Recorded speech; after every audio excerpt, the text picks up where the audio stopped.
So hi friends, welcome back to our channel. So friends, మనకు తెలంగాణ జిల్లా court సంబంధించి junior assistant, office subordinate, record assistant, field assistant, అలాగే మనకు examiner, typist, copyist, stenographer grade 3కి సంబంధించి 9 రకాల పోస్టులకు సంబంధించి నోటిఫికేషన్ జారీ చేయడం జరిగిందనమాట. అయితే వీటికి సంబంధించి ఒక్కొక్క నోటిఫికేషన్ సంబంధించి మనం సపరేట్ వీడియో రూపంలో కంప్లీట్ డీటెయిల్స్ తెలుసుకుందాం. అయితే మనం ఈరోజు వీడియోలో వచ్చేసి జూనియర్ అసిస్టెంట్ సంబంధించి సో జిల్లా కోర్టులో మీ యొక్క సొంత జిల్లాలో మీరు మంచి ఉద్యోగం చేసేటటువంటి సో డిగ్రీ క్వాలిఫికేషన్తో వచ్చినటువంటి నోటిఫికేషన్ జూనియర్ అసిస్టెంట్ అనమాట.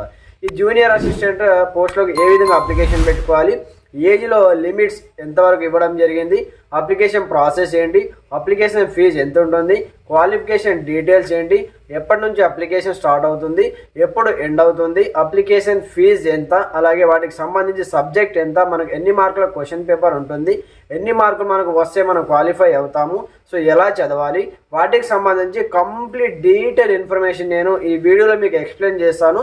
ఈ వీడియో చూస్తున్న ప్రతి ఒక్క ఆస్పిరెంట్, ప్రతి ఒక్క అభ్యర్థి కంప్లీట్గా ఈ వీడియోని ఒక లైక్ చేసి మన ఛానల్ని సబ్స్క్రైబ్ చేసుకొని బెల్ ఐకాన్ యాక్టివేట్ చేయండి.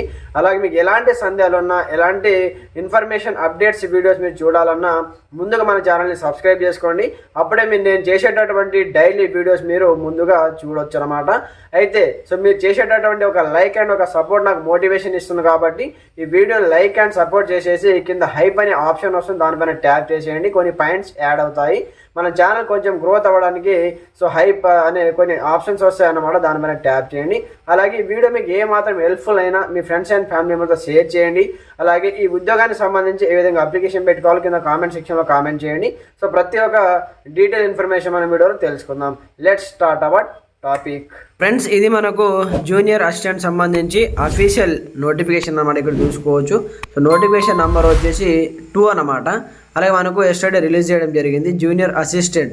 So Telangana judicial ministerial so సంబంధించి అండ్ సబార్డినేట్ సర్వీసెస్ సంబంధించి జూనియర్ అసిస్టెంట్ సంబంధించి నోటిఫికేషన్ కంప్లీట్ ఇన్ఫర్మేషన్ అనమాట. సో ఈ విధంగా అయితే మనకు కంప్లీట్గా నోటిఫికేషన్ రిలీజ్ చేయడం జరిగింది. సో దాని తర్వాత ఇక్కడ మనకు అప్లికేషన్ ప్రాసెస్ ఎప్పుడు స్టార్ట్ అవుతుంది, అలాగే ఎప్పుడు ఎండ్ అవుతుందో కూడా ఇక్కడ ఇవ్వడం జరిగింది అనమాట. స్టార్టింగ్ బేసిక్ శాలరీ మనకు ఒకవేళ మీకు జాబ్ వస్తే పే స్కేల్ ఫర్ మంత్ వచ్చేసి 24,280 నుంచి 72,000 వరకు పెరిగే ఛాన్స్ అయితే ఉందన్నమాట. అయితే ఇక్కడ చూసుకుంటే మనకు the detail examination schedule will be hosted in the high court వెబ్సైట్లో, ఈ వెబ్సైట్లో మనకైతే కంప్లీట్గా పొందుపరచడం జరిగింది. ఇంపార్టెంట్ డేట్స్ చూసుకుంటే ఇక్కడ డేట్ ఆఫ్ పబ్లికేషన్ అంటే పబ్లిష్ అయిన నోటిఫికేషన్ 19వ తారీఖు అనమాట, జనవరి 1. Starting date of application, online application మనకు ఈ నెల 24వ తేదీ నుంచి స్టార్ట్ అవుతుంది. ఈరోజు 20 కాబట్టి ఇంకా 4 డేస్ నుంచి మనకైతే స్టార్ట్ అవుతుంది. సో లాస్ట్ డేట్ వచ్చేసి క్లోజింగ్ డేట్ వచ్చేసి ఫిబ్రవరి 13వ తేదీన క్లోజ్ అయితే అయిపోతుంది అనమాట. అయితే ఈ జూనియర్ అసిస్టెంట్ సంబంధించి అవుట్సోర్సింగ్ అండ్ కాంట్రాక్ట్ బేసిక్లో ఉన్నటువంటి ఎంప్లాయీస్ సంబంధించి సో వాళ్ళు కూడా అప్లికేషన్ చేసుకోవచ్చు అనమాట. ఓన్లీ వాళ్ళు కాంట్రాక్ట్ బేసిక్ అండ్ అవుట్సోర్సింగ్లో వర్క్ చేస్తున్నటువంటి ఎంప్లాయీస్ సో 18వ తేదీ ఫిబ్రవరి నుంచి మీరు అప్లికేషన్ పెట్టుకోవచ్చు అనమాట. వాళ్ళకు క్లోజింగ్ డేట్ వచ్చేసి సో మార్చి 5వ తేదీ వరకు అప్లికేషన్ పెట్టుకోవడానికి అవకాశం ఇచ్చారు. అది కూడా ఆల్రెడీ అవుట్సోర్సింగ్ అండ్ కాంట్రాక్ట్ బేసిక్లో పనిచేస్తున్నటువంటి వారికి. సో రెగ్యులర్గా కంప్లీట్గా అప్లికేషన్ చేసుకున్న అభ్యర్థులు అప్లికేషన్ చేసుకోవచ్చు అనమాట 24వ తేదీ నుంచి 13వ తేదీ వరకు. అయితే డౌన్లోడ్ హాల్ టికెట్ ఎగ్జామినేషన్ సంబంధించి ఎప్పుడు డౌన్లోడ్ చేసుకోవాలి, ఇంకా మనకు ఇంటిమేట్ చేయలేరు అనమాట. చేయగానే దానికి సంబంధించిన అప్డేట్ కూడా వస్తుంది. సో మనకు ఎగ్జామ్ ఎలా ఉంటుంది ఇక్కడ చూసుకోవచ్చు. కంప్యూటర్ బేస్డ్ ఎగ్జామినేషన్ ఉంటుంది. Tentative date of computer based examination ఏప్రిల్లో ఉంటుంది అనమాట. మనకు పర్టికులర్ డేట్ అండ్ టైం అయితే ఇంకా examination will be intimated letter, ఇంకా మనకు ఇంటిమేట్ చేయలేరు అనమాట. ఏప్రిల్ అయితే ఎగ్జామ్ ఉంటుంది. కంప్యూటర్ బేస్డ్ ఎగ్జామ్ అయితే కండక్ట్ చేయడం జరుగుతుంది. వేకెన్సీ పొజిషన్ వచ్చేసి మనకి ఇక్కడ district wise and unit wise vacancy position in annexed in this notification. District wise మీకు జిల్లాల వారీగా, అలాగే యూనిట్స్ వారీగా పొజిషన్ అయితే కేటాయించడం జరుగుతుంది అన్నమాట. అలాగే ఇక్కడ చూసుకుంటే మనకు కంప్లీట్గా రూల్స్ అండ్ రెగ్యులేషన్ ప్రకారం, రిజర్వేషన్ ప్రకారం కూడా మీకు అన్నీ అయితే వర్తించడం జరుగుతుంది.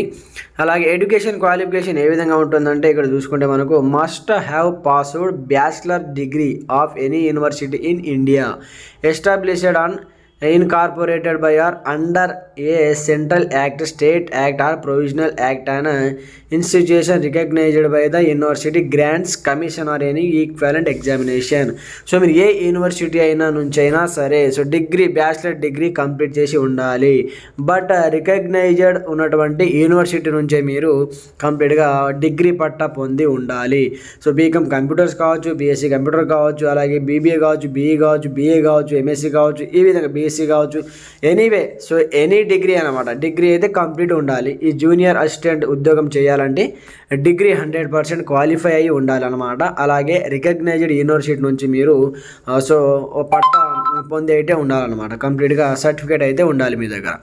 Must have knowledge or equivalence in computer operation. మీకు సిస్టంలో కొంచెం అవగాహన ఉండాలి, కొంచెం నాలెడ్జ్ అయితే బేసిక్ నాలెడ్జ్ అయితే తెలిసి ఉండాలి.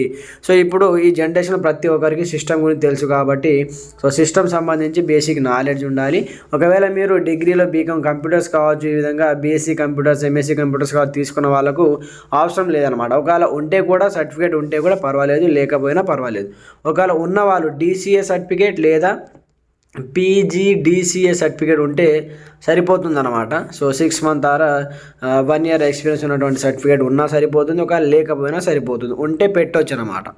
అలాగే the candidate who have higher than the prescribed academic technical qualification.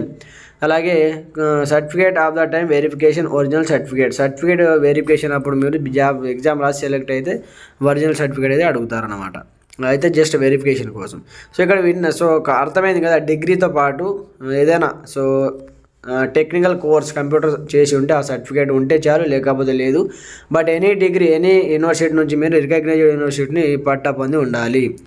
అలాగే మనకు దాని తర్వాత వచ్చేసి ఏజ్ లిమిట్ చూసుకుంటే మనకు యాజ్ అండ్ డేట్ 1/2026 వరకు all the candidate except the ex servicemen person సంబంధించి must have completed age 18 years నుంచి not have completed age of 46 years. 46 years వరకే ఉండాలి. 46 దాటితే మీరు నాట్ ఎలిజిబుల్.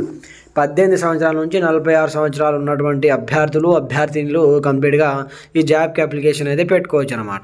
అలాగే మీకు కేటగిరీ వైజ్గా కంప్లీట్ ఏజ్లో రిలాక్సేషన్ కూడా ఉంటుంది. SC, ST, BC and EWS వరకు 5 years ఏజ్ రిలాక్సేషన్ ఉంటుంది. 46 years ప్లస్ మీకు 5 years 51 years వరకు మీకు అప్లికేషన్ పెట్టుకోవచ్చు అనమాట.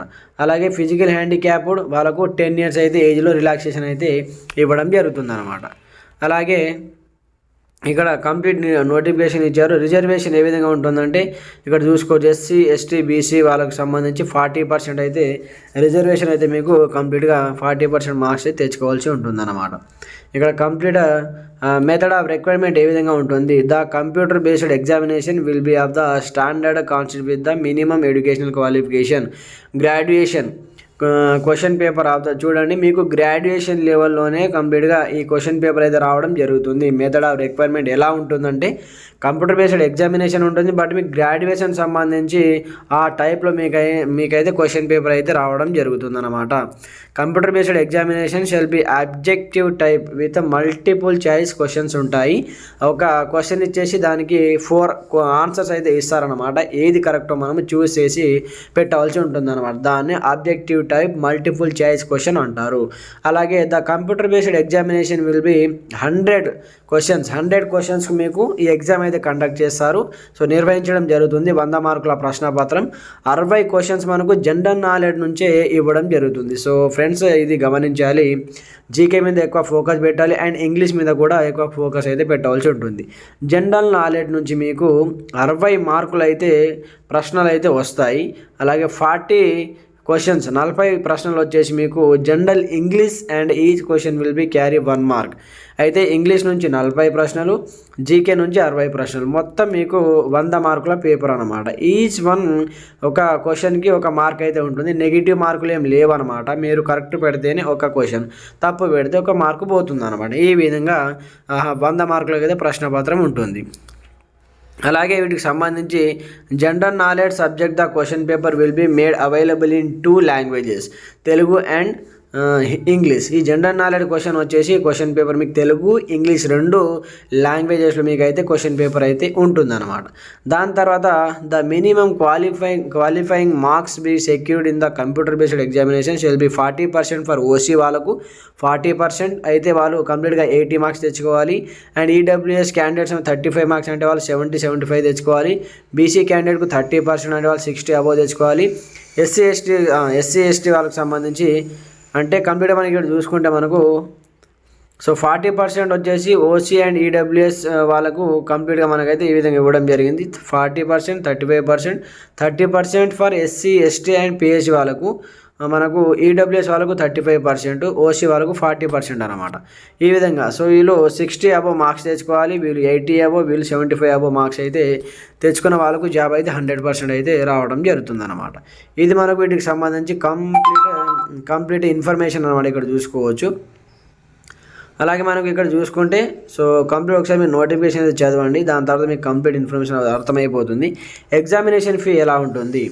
The applicant who belongs to OC and BC category have to pay amount of 600 rupees. OC and BC వాళ్ళకు 600 rupees and ex service man SC ST అలాగే EWS వారికి 400 rupees అయితే examination fee అయితే conduct చేయడం జరిగింది అన్నమాట. ఇక్కడ చూసుకోవచ్చు అనమాట. Only the applicant belonging to community recognised as SC ST in the state of Telangana along or interview for the వాళ్ళకి సంబంధించి ఎగ్జామినేషన్ ఫీజు వచ్చేసి 400 rupees అయితే తీసుకోవడం జరుగుతుంది అనమాట. The applicants examination fees to remitted pay through only ఆన్లైన్లో application చేయాలి, online పేమెంటే చేయాలి. ఏదైనా ఇతర కారణాల వల్ల మీ యొక్క అప్లికేషన్ రిజెక్ట్ అయితే మీకు డబ్బులు అయితే తిరిగి ఇవ్వబడదంటూ కూడా ఇక్కడ ఇవ్వడం జరిగింది. Application is rejected for any reason, మీకైతే డబ్బులు రావు. మెరిట్ లిస్ట్, ఇక్కడ merit list will be based on the marks, మీ యొక్క మార్కులను బట్టి మెరిట్ లిస్ట్ అయితే తీయడం జరుగుతుంది.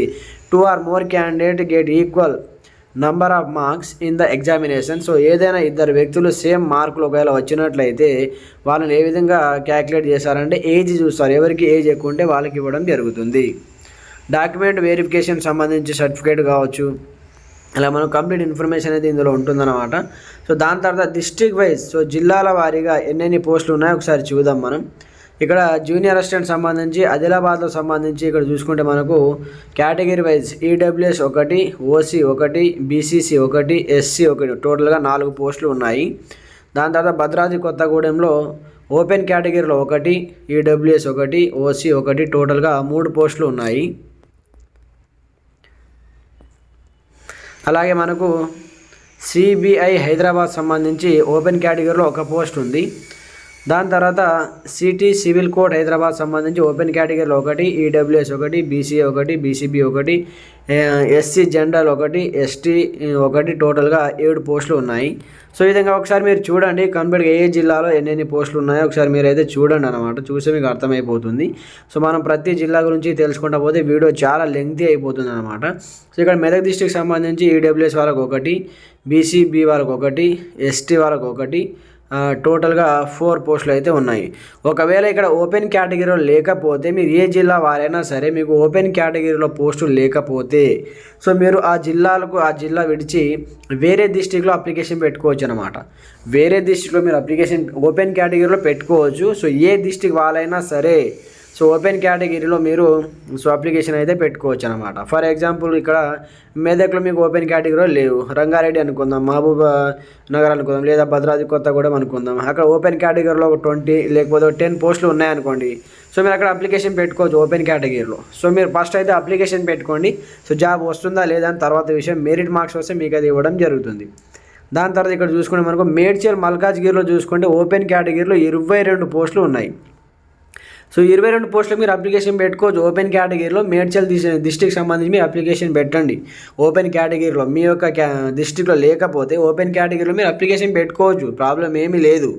ఇక్కడ టోటల్గా మనకు 62 పోస్టులు అయితే ఉన్నాయి. ఇక్కడ చూసుకోవచ్చు మనకు మేడ్చల్ మల్కాజ్గిరిలో టోటల్గా 62 పోస్టులు ఉన్నాయి. ఈ విధంగా ఏ జిల్లాలో ఎక్కువ వేకెన్సీస్ ఉన్నాయి, అలాగే ఓపెన్ కేటగిరీలో ఎన్ని వేకెన్సీస్ ఉన్నాయి చూసి మీరు అప్లికేషన్ అయితే పెట్టుకోవచ్చు అనమాట. ప్రాబ్లం ఏమీ లేదు. ఎక్కడ ఎక్కువ పోస్టులు ఉంటే అక్కడ పెట్టుకోవచ్చు. ఇక్కడ చూసుకుంటే రంగారెడ్డిలో 10 ఉన్నాయి ఓపెన్ కేటగిరీలో. వేరే డిస్టిక్లో ఫర్ ఎగ్జాంపుల్ పర్పస్ మీరు కామారెడ్డి అనుకోండి, కామారెడ్డిలో ఒక పోస్ట్ కూడా లేదు ఓపెన్ కేటగిరీలో. ఈ డిస్టిక్లో మీరు అప్లికేషన్ పెట్టుకోవచ్చు అనమాట. ఈ విధంగా మీకు జాబ్ 100% అయితే వస్తుంది. ఒకసారి ట్రై చేయండి. ఈ విధంగా మీరు అప్లికేషన్ పెట్టండి. సో ఏ ప్రాబ్లం ఏం లేదు. ఒకసారి మీ జిల్లాలో ఎన్ని పోస్టులు ఉన్నాయి, ఓపెన్లో ఎన్ని ఉన్నాయి, సో కేటగిరీ వైజ్ ఎన్ని ఉన్నాయో చూసుకోండి. సో ఇంకా మీకు ఎలాంటి సందేహాలు ఉన్నా కామెంట్ సెక్షన్లో తెలియజేయండి. అప్లికేషన్ మాత్రం మనకు కంప్లీట్గా 24 జనవరి నుంచి స్టార్ట్ అవుతుంది. ఫిబ్రవరి 13వ తారీఖున ఎండ్ అవుతుంది. సో మీకు ఎలాంటి సందేహాలు ఉన్నా కామెంట్ చేయండి. ప్రతి ఒక్కరు సపోర్ట్ చేయండి. జూనియర్ అసిస్టెంట్ సంబంధించి మంచి అవకాశం, ఇలాంటి అవకాశం మళ్ళీ రాదు. Wonderful opportunity. మంచిగా ప్రిపేర్ అవ్వండి. ప్రిపేర్ అయితే 100% జాబ్ అయితే వస్తుందన్నమాట. ఇంతకుముందు మనకు డిస్ట్రిక్ట్ కోర్ట్ అండ్ హైకోర్టు సంబంధించి నోటిఫికేషన్ ఇచ్చారు. చాలామంది మీ ఫ్రెండ్స్ లెవెల్లో కూడా ఒకసారి అడగండి. చాలామందికి జాబ్స్ కూడా వచ్చాయి. సో మనకు మళ్ళీ నోటిఫికేషన్ రిలీజ్ చేశారు కాబట్టి డిస్ట్రిక్ట్ కోర్ట్ మాత్రమే రిలీజ్ చేశారు. ఇంకా హైకోర్టు సంబంధించి రిలీజ్ చేయలేదు. ఆ నోటిఫికేషన్ కూడా వస్తుంది. బట్ మీరు ఈ డిస్ట్రిక్ట్ కోర్ట్ సంబంధించి కూడా అప్లికేషన్ పెట్టుకోండి. Okay friends, thanks for watching this video. జై హింద్.